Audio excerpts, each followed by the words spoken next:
Luka Magic.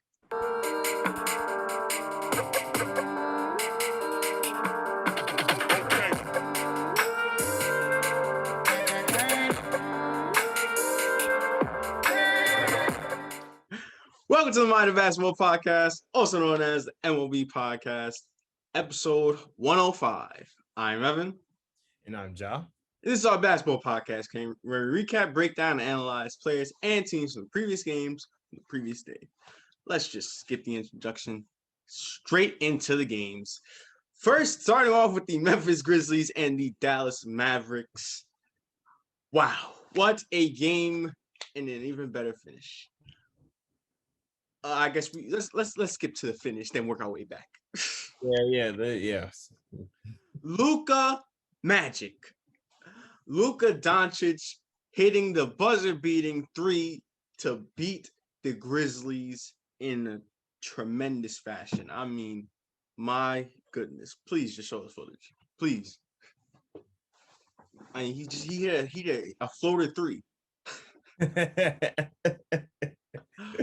Somehow had the awareness to be behind the line and had the quickness to release the ball in time. Yeah, he let that off with a 0.2 second left. I mean, what a shot. Luka Doncic, he just continues to amaze people, amaze me. I mean, each and every time we see him. He's unbelievable. Hey, look, man. Since we're going backwards, I'm not gonna get into it yet, but let me just say, man, he's a man of many nicknames. You say Luka Magic, Don Luka Corleone, Luka the Don, just so smooth, man. I don't know how he did it. It makes you question how he did it, but hey, F it, he did it. Watching that live, I didn't even. I didn't know if his foot was behind the line. Yeah. And two, I didn't know if he got shot off. Forget all that. I thought he was even going to make that shot, to be honest. Forget all of that. I was like, there's no way. Son told me some BS was going to happen.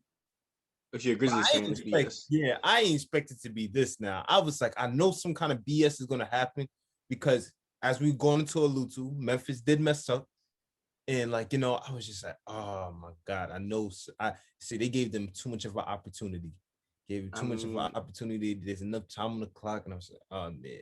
I didn't know think 1.8 seconds left, and he took about 2 dribbles. Yeah. Or whatever. So, man.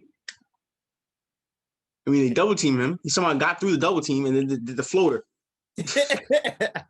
Hey man, we both mesmerized. I don't even know what to say, man.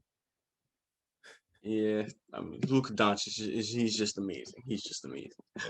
But now let's talk about the actual game. The Grizzlies and the Mavericks, and this was a really good game from start to finish. I mean, the stars was out, as you know. Also, role players stepped up as well, and between two teams fighting in that playing game, as of now, they both kind of needed this win. Both kind of looking for this win. Yeah. And that's what you expected, and that's how they came out to play. Yeah. And like I said, start to finish, close game, really came down to that ending, as we have mentioned, to the fourth quarter, which is big time for both teams. Every time the Grizzlies, it looked like they would pull away, but the Mavericks always kept themselves in the game. Like every single time. I mean, you talk about Porzingis, Luka Doncic. I mean, big shots down the stretch. By them staying in the game. No matter how much the Grizzlies try to pull away. And believe me, Grizzlies try to pull away. Yes, they did try to pull away, but again, the Mavericks are one of the more offensive powerhouses within the league. And we know what they could do when it comes to clutch time, when it comes to needing, when you need to stay into a game and you need baskets and you need somebody to convert, you got many places you can go to. Obviously, we talk about Don Luka, we talk about KP, we talk and just to mention Tim Hardaway, Brunson, like guys like that, like Dorian Finney-Smith. Dorian Finney-Smith, who hit a big three at one in one possession to tie up the game. Yes. So there's things like that. Is just like you could never be comfortable with any great offensive team, but specifically with this Mavericks team, you could never be comfortable going into the fourth quarter. You could never be that. Yeah. But the Grizzlies really didn't become comfortable. I mean, they try to put their foot on the gas early in that fourth quarter. And I mean, they came to play. Desmond Bane stepped up, and he's been having himself a good year. Grayson Allen has really stepped into his role on his Grizzlies team. Mentioned John Moran. Jonas Valanciunas playing like he's back in Toronto this entire year. Yeah. Dylan Brooks, he's playing great as well. And they really, really tried their best to win this game. They really did. Yes. You pinpoint to it. Specifically, I'm going to talk about Valanciunas because he was just hustling. He was out hustling the Mavericks on the boards. He was really doing that, especially on the offensive end. He was just being a beast down there. And if it would have went their way, I felt like he was the player of the game for them. He's the reason. He was probably like the integral part for the reason to why if they would have won this game, he wouldn't have been the main reason, in my opinion, like the number one reason. But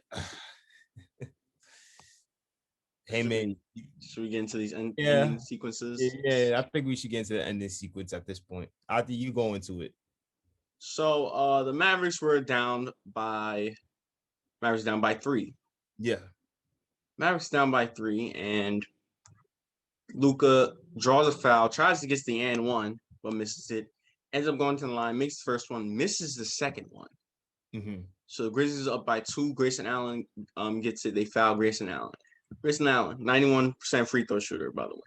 Yeah, he was 3 for 3 at that point too from the line. Something in my mind, though, young player, I just felt like something was going to go wrong. Yeah, at least. Goes to the line, misses the first. Tries again, misses the second. The Mavericks have a timeout left. They get the rebound. 1.8 seconds left. 1.8 was enough for Luka. Yep. As we mentioned earlier, splits the double team that they had once he got the ball. So got a dribble off. Somehow he stepped, but didn't step too far in. Yeah.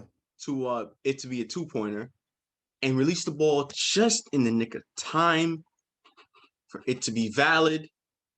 And of course, he makes the amazing, miraculous buzzer beater to win the game. Yeah, and it's crazy because Grayson Allen, he had an opportunity. That was his opportunity to really ice the game. So just say if he made those 2 free throws or made it one, is either going into overtime or they get the win, regardless if Luka makes that shot. Yeah. So, oh man, you see, that's the reason I say free throws. We always talk about it. Free throws matter, and the little things matter. Little small details like that matter because they could impact or change the course of a game real quickly. And we won't even talk about it, but we didn't mention it. Luka was struggling in the first half. He struggled mightily in the first half. But again, the old saying is not how you start, it's how you finish. And that's what Luka, and when you're a great player, that's what great players do. Yeah, and it wasn't just that big shot. It was the entire fourth quarter. Yeah. Yeah, it's a shame for Grayson Allen because he had himself a good game too. Yeah, he did have himself a good game. He was doing everything, especially from the 3. And he could have had a big moment. This kind of been a big moment so far in his career, but yet that's the game. Yep. Now it's just looking like a horror film. At least from the Grizzlies' perspective. As for the Mavericks, they take the W in amazing fashion. Yeah, what a blow for the Memphis. What a blow for Memphis. Yes, that got to be like a confidence drainer a little bit. Oh, that's gut wrenching. Yeah. Gotta be gut wrenching. Oh, sad. Sad for my surprise team. But going on to the earlier game of the night, the top dogs in the East did battle the Brooklyn Nets and the Philadelphia 76ers, or should I say, the undermanned Brooklyn Nets and the Philadelphia 76ers. No KD, no Harden, no Aldridge, no Blake. Kyrie did play, and boy, did he play. So let's get into that. I mean, the big key matchups, Kyrie being that offensive superstar that he is, and Embiid, MVP'd on the Sixers, and they both came and showed up to play. Yes. Kyrie did it all for them in those first three quarters. Embiid also did it all for them in those first three quarters. Yeah. I mean, Embiid had 39, Kyrie had 37. And just watching them two just score. Sometimes in a lot of possessions, like it would be back and forth. Yeah. But the game was highly intense though too. Yeah. Yeah, their 39 and 37 was highly intense. They had to really work for that. Well, let me tell you something. DeAndre Jordan played the greatest of defense on Joel Embiid, believe it or not. But again, when you're that talented, that skilled, and that physically imposing, it's nothing really much you could do. To be honest, like he's just been on a different level. Yeah, I have to agree with you. Yeah, and it was a very competitive game. As you would expect, though, the Sixers did have the double-digit lead. A lot of the parts in that game, being up by 10 or whatever. Then the fourth quarter hit, and they just went on they just exploded. The Sixers. That started that fourth quarter. I mean, they was just bugging out, and the Kyrie's on the bench. The Celtics, the Nets had no answer for them. Next thing you know, the Nets found themselves down by 22. Well, yeah, but did it matter? Well, no, because they came back. Exactly. Did it matter? Like, you know, yeah. I'm happy that we highlighted it, but well, yeah, you bring them up and you know, yeah, bring them up just to bring them back down. Yeah, bring them back down to reality, Sixers. Yeah, the Nets were down by 22, and then Sixers kind of like fell asleep. Well, most of their stars were on the bench at that point. Yeah, no, let's be honest. The Sixers thought that they had a comfortable lead with 8 minutes left in the game. And they basically, just like what I think Doris Burke alluded to, they took their foot off the gas pedal. They forgot that there's 8 minutes left in the game. They thought the game was over. They thought the buzzer had sounded 0-0. And let's just say the Nets bench looked like a bench mob. Trust me. They look like a bench mob. Yeah. Which Claxton, he's playing some big minutes. Bruce Bowen. Bruce Brown. He's been stepping up and he's been getting some minutes out of all these injuries, and he played well. I think at least Johnson. Elise Johnson. He was playing really well, especially in that fourth quarter. Yeah. He was playing with a lot of energy and intensity. Shaman as well. You know what he can do. And Kyrie was on the bench in that fourth quarter. I mean, he didn't play. Nope. Didn't even touch the floor even once when that Nets made that run right back. Maybe either they didn't want to risk it, or also that philosophy of, well, this team has on the court got me back into the game. Why would I change it? Yeah, they had a rhythm going. I think that's the reason why he didn't come into the game, because they had a rhythm going, flowing right through, a rhythm that they didn't expect to happen. I feel like they didn't expect, like, I'm not saying that they didn't expect, because as a team, you always expect yourself to try to put yourself out of any situation, no matter who you got on the floor. But I don't think they really truly expected themselves to come back against this Philadelphia team after being down by so much without their star player. But yet they played team concept, and most importantly, just like what we alluded to, a problem that we always shunned the Nets for is their defense, and their defense came up big within that run, came up big time. Yep. Especially how they played Embiid when he came back, because they had to really force Embiid to come back into the game when they started getting hot.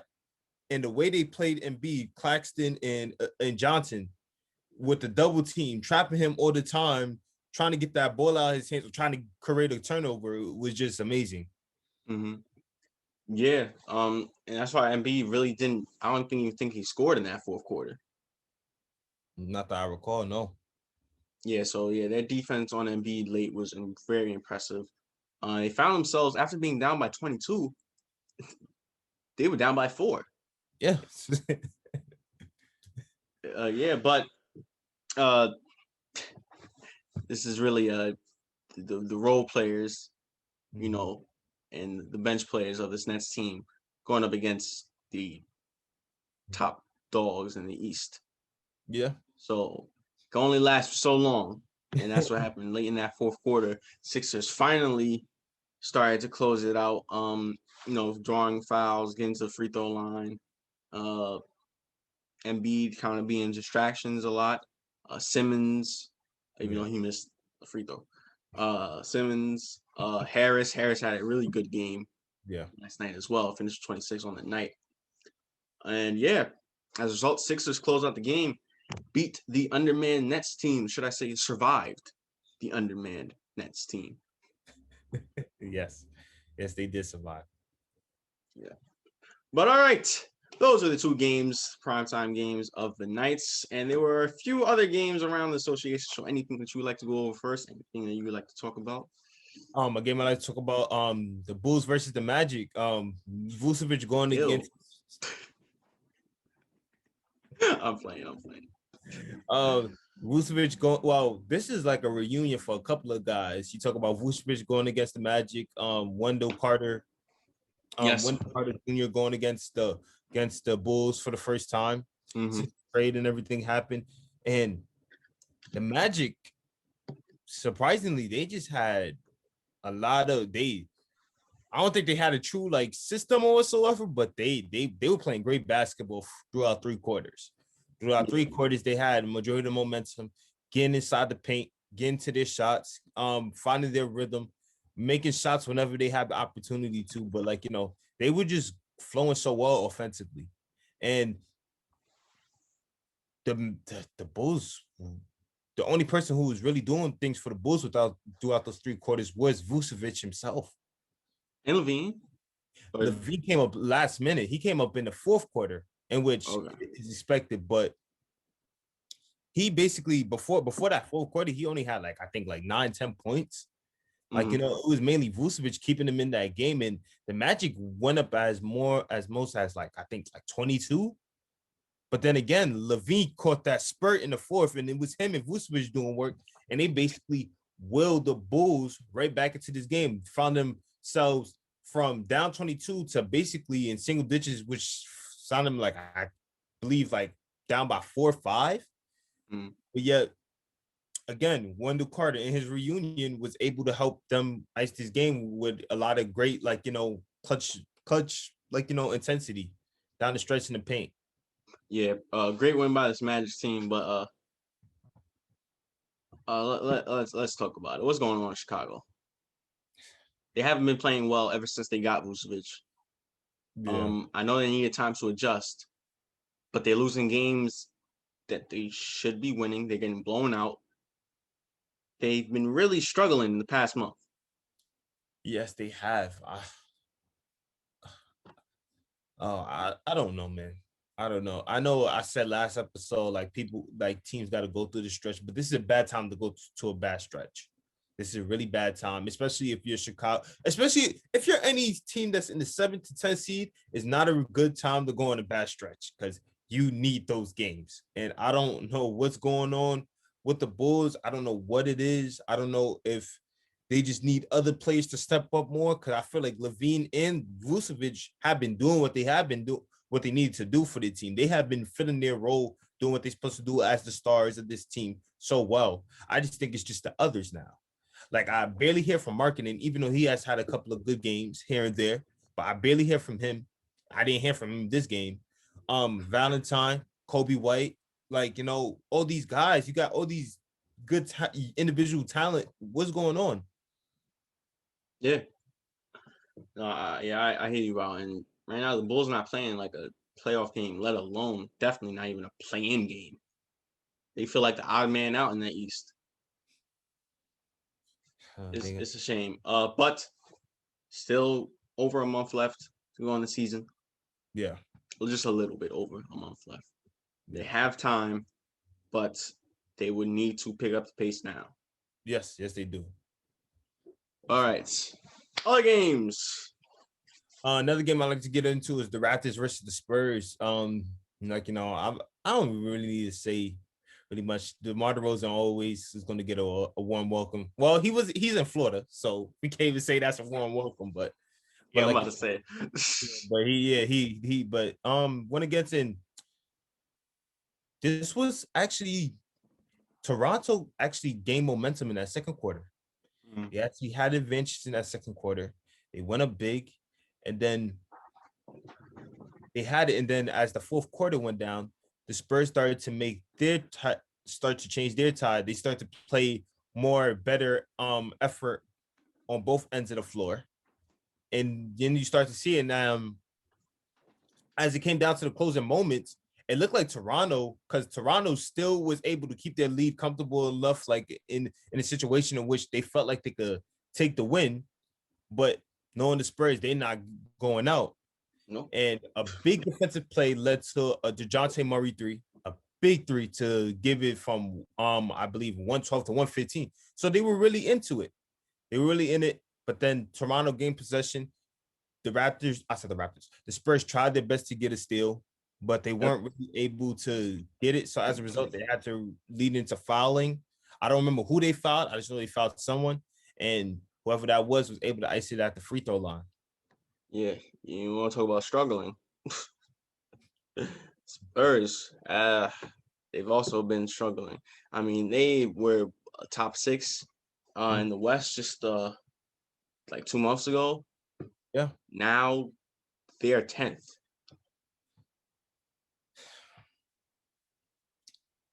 I don't think they're losing that spot because the Pelicans are so inconsistent and the Kings are terrible. So that's a good thing. But I mean, they want to get into the playoffs. So like, who's ninth? Warriors is ninth, right?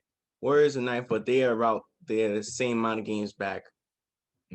So the Warriors have the tie, I believe. They dropped from being in the playoffs, having a secure spot, even though it was still a good amount of games left in the season, to now being 10th. I'm just going to leave it off with this. They do not want to face Dallas nor Golden State in that playing game. That's all I got to say. And we're going to move on from there. All right. Damn. Well, Memphis. Well, I'm sorry. There's no disrespect to Memphis. They have a better chance with Memphis compared to those other two teams. I'm sorry. Oh, no. I agree with you. I agree. On that. Just keep that in mind. Just keep that in mind, San Antonio. Keep that in mind. I know Greg Popovich got it in mind, so we don't even got to talk about him. But all those players, DeMar, Rudy, DeJounte, Lonnie, just keep in mind, you do not want to face Golden State or Dallas in a playing game. That's all I got to say. I see your point. All right. You said something about Golden State? Yeah. Golden State. Well, let's just get right into it. Yes, Golden State versus the Thunder.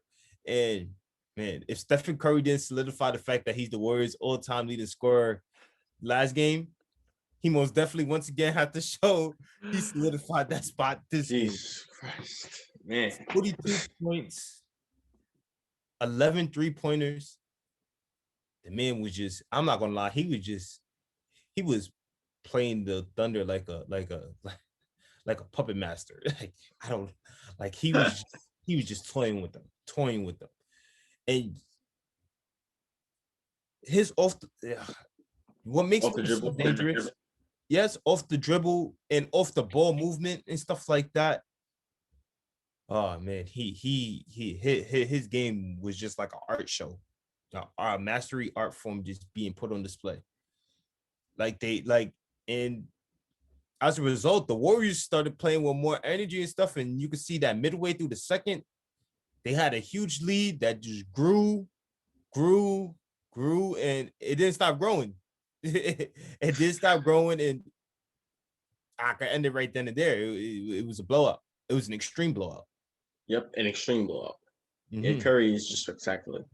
I mean, he's the greatest shooter of all time. 11 threes. I feel like it's not even news anymore. Is not. It's really not news anymore. Look, man. He's Curry. That's it. That's all I can really say. He's Curry. Chef Curry, baby face assassin. Even though he got facial hair now, like he's a man of many threes, many deep ranges. Like he could pull it from Mars and still make it. So Yeah, there's not really nothing else to say about Steph Curry. Yeah, anymore. I know Klay Thompson wish he was in there. Clay will be all right. All right, Clay, leave Clay alone. I know Clay. I know Clay wanted to get something in there. He wanted to get some action in there. I'm not even gonna lie. Come on, be honest. You don't think he wants some action right now in that game? You don't think he didn't want some action in that game? Come on, God probably had like 52 right next to Curry's 42. Come on now. Look, man, look at the Warriors blew them out by like 30. Just imagine if Clay was in that game. This game should never happen if Clay was in that game. First of all, I'm pretty sure OKC want nothing to do with Clay ever again.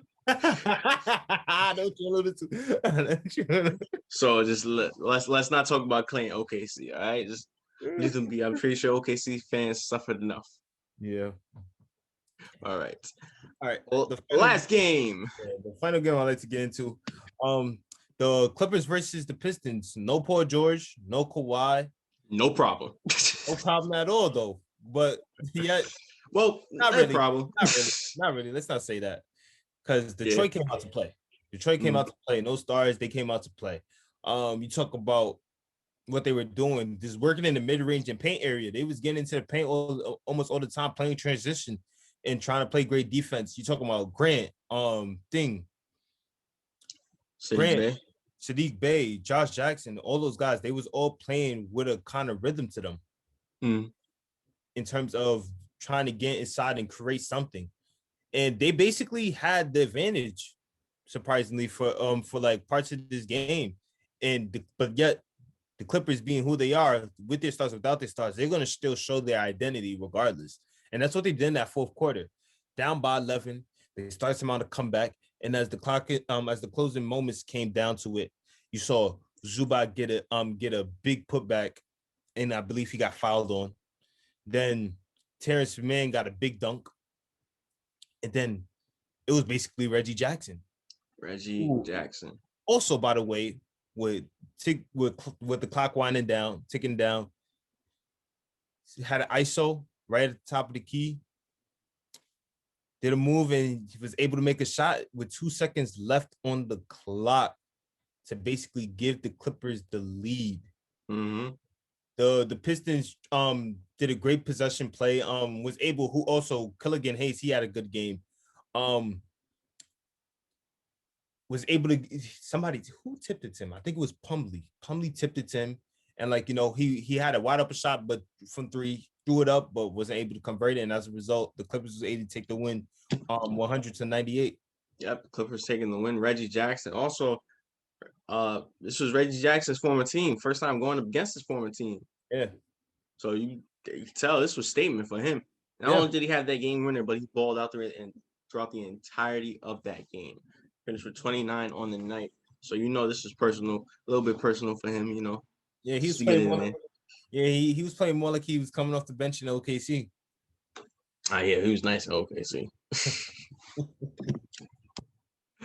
But yeah, OKC when they have talent, they don't do it. What you think is gonna happen? All those middle schoolers that they're gonna draft. No, they probably gonna go to their hometown teams. All right. Slow news day. And the next one. And thank you, Nuggets, for beating the Heat, by the way. Slow news day. So we're just going right into the predictions for tonight's set of games. Only 4 games on the nights. Hopefully, we have some good games, though. Yeah. I'm looking at it. It's very interesting. First TNT primetime game of the night, 7:30. It is the Milwaukee Bucks going up against the Atlanta Hawks. Still think Giannis is still out for this game. Yeah, I don't know what he's doing, but I got the Bucks.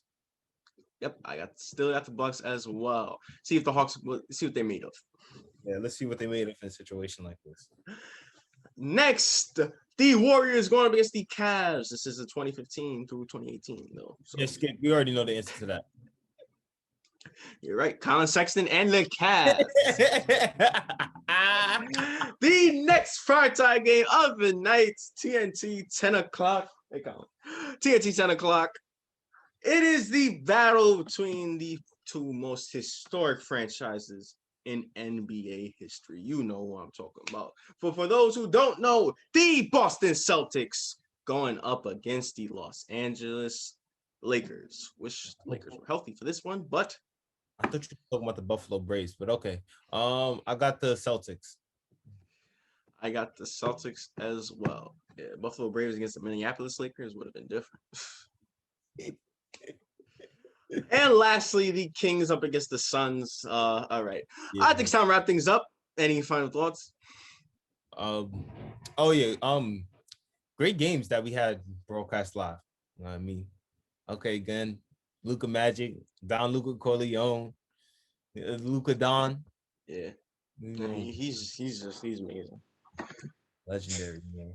But yeah, just great games. Even though the Sixers even almost baited, like, it was just great games just a great night of games. Just a great night of games, I could say. Hopefully we get the same night tonight. Yeah, let's hope and pray. Oh, and by the way, we both got the Suns. All right. With that being said, thank you guys for watching today's podcast. Make sure hold on. And we do not have the Cavs either. Yeah, he doesn't have the Cavs. Thank you guys for watching today's podcast. Make sure to tomorrow's podcast. Make sure you like, share, and subscribe. And also follow IG down in the description below. And once again, I'm Evan. I'm Ja. And this is the Mind of Basketball Podcast.